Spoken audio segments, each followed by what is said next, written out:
shan boqol oo gabar ay u jirtiin iyo shanta boqol nafar dhisaatiin maxaa تابع المجد ولا ما تستاهل الله الحمد لله قاعد اسوي غني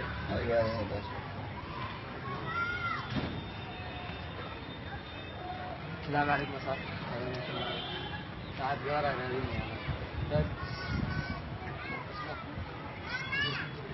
gabadha gaabta oo dheer oo cadaanta oo luuqi jiingada dhigan oo marna caafimaad kariyo marna caafimaad ka shaqay jirtay oo marna caafimaad oo macallimad ka noqonayso ma aqaan baraad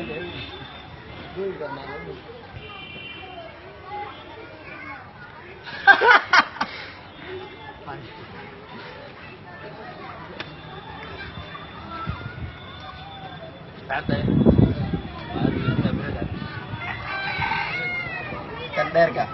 oo bidaarta leh iskoolka macaarif dhigi oo mar doorada cadi jira sitaarigi meelaas alay waali meel shuceeboona imaado oo marna oo qaliilkana saacad